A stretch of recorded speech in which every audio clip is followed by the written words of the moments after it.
We're here with Diane, and many of you who follow us have seen her over the years, but she is now 2 years out from left knee repair, not knee replacement program.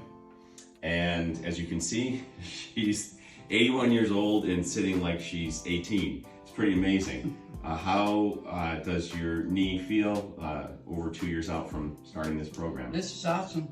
I'm able to do all my yoga. Can I show you another position? Sure. I hurt my back many years ago, so I sit like this at home, and this is important. That's amazing. Let me measure that.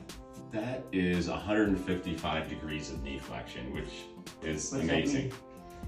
I think the average we see is around 135, I mean, but you're slight of build, so maybe more, but 155 in an 81-year-old is almost unheard of. So amazing job. What other things are you able to do now that you were not able to do before that program? Okay, the other thing is in my yoga is kneeling.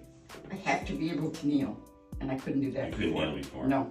Okay, no. So you're pretty much doing everything you want to do? I do everything I wanted to do. Great job. We'll see you in a year. I've got it. Where are you going now? I'm going to the gym. Awesome. Enjoy. Take care, Diane. Thank you. Bye-bye.